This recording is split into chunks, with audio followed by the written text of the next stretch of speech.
अगर आप भी लेना चाहते हैं देश दुनिया की तमाम जानकारी तो आज ही सब्सक्राइब करें हमारे चैनल को। साथ ही नीचे दिए बेल आइकन को जरूर दबाएं ताकि हर अपडेट आप तक पहुंच सके। नमस्कार, पर आप सभी का स्वागत है।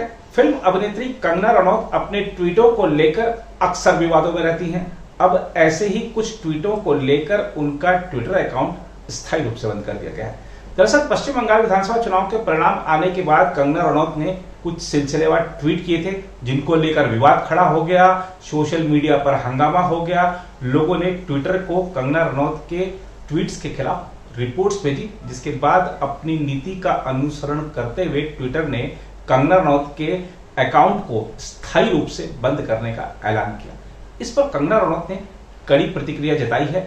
क्या कहा है कंगना ने आपको बताएंगे, और यह भी बताएंगे कि कौन से ट्वीट थे जिसको लेकर विवाद हुआ। इस पूरे मामले पर बात करेंगे और अंत में आपको कंगना रनौत का इंस्टाग्राम पर वायरल हो रहा वीडियो भी दिखाएंगे, जिसमें वह रोती हुई बंगाल में चुनाव बाद हिंसा पर दुख जताती नजर आ रही हैं और सवाल उठा रही हैं कि क्यों नहीं पश्चिम बंगाल में लगाया जा रहा है राष्ट्रपति शासन।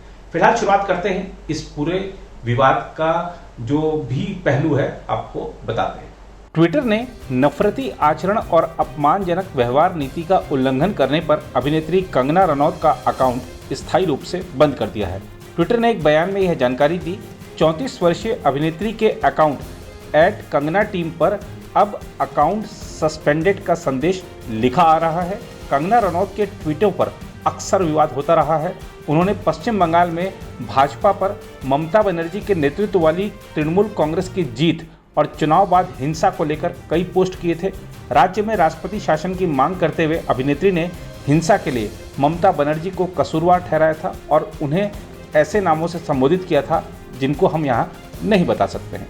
ट्विटर ने एक बयान में कहा, हम स्पष्ट कह रहे हैं कि हम उस व्यवहार पर कड़ी प्रवर्तन कार्रवाई करेंगे जिनसे ऑफलाइन नुकसान पहुंचने की आशंका है।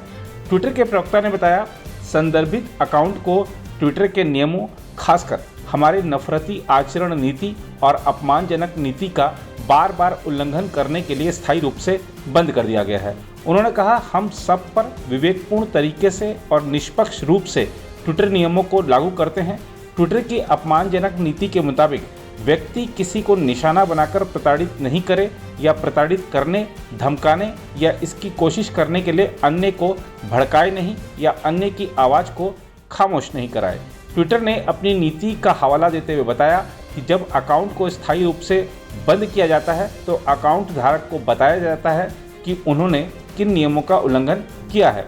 उल्लेखनीय है कि सोमवार को लेखक गीतकार हुसैन हैदरी ने अभिनेत्री के 2 ट्वीटों को साझा करके लोगों से उनके अकाउंट की रिपोर्ट करने को कहा था। हम आपको बता दें कि कंगना के ट्विटर पर 3 मिलियन से ज़्यादा फॉलोअर थे।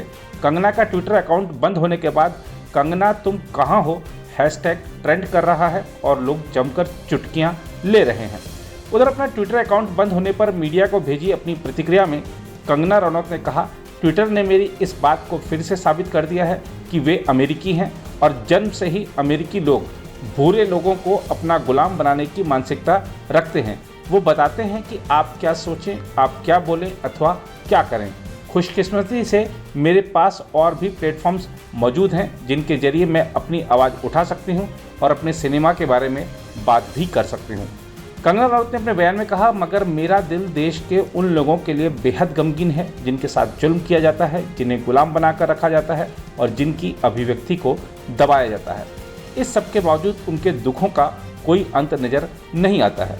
हम आपको बता दें कि कुछ घंटों पहले कंगना का एक इंस्टाग्राम वीडियो भी सामने आया है जिसमें वह बंगाल में हुई हिंसा पर बात कर रही हैं और साथ ही अपनी बात रखते हुए रोती भी नजर आ रही हैं।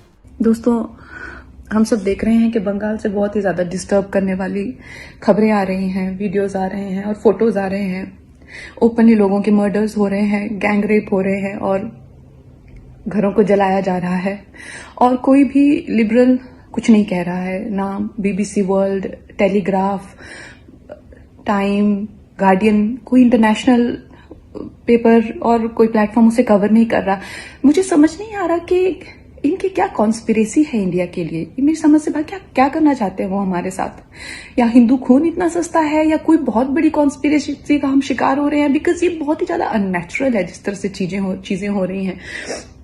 और मैं अपनी सरकार, जिनकी मैं बहुत बड़ी सपोर्टर हूँ, आज मैं कहना चाहती हूँ कि मैं बहुत ज्यादा डिसअपॉइंटेड हूँ। जो वहां पे खून की नदियां बह रही है, तो आप लोग धरना करना चाहते हैं, इसकी कड़ी निंदा करना चाहते हैं। क्यों डर गए हैं देशद्रोहियों से इतना? देशद्रोही ये देश चलाएंगे क्या? मुझे पता है वो बहुत शोर करते हैं, इंटरनेशनल दबाव, मुझे पता है हम लोग बहुत बुरी तरह से फंसे हुए हैं। लेकिन अब इस वक्त पे जब प्रेसिडेंट रूल की जरूरत है, जवाहरलाल नेहरू 12 बार प्रेसिडेंट रूल या 8 बार लगाया था, इंदिरा गांधी ने 50 बार लगाया था, मनमोहन सिंह ने 10-12 बार लगाया था, तो हम किससे डर रहे हैं? इस देश को क्या ये देशद्रोही चलाएंगे और मासूमों की हत्या होगी और हम सिर्फ धरना देंगे? मैं अपनी सरकार को कहना चाहूंगी कि प्लीज जल्दी से जल्दी ये जेनोसाइड रोकिए और कड़ा से कड़ा कदम लीजिए।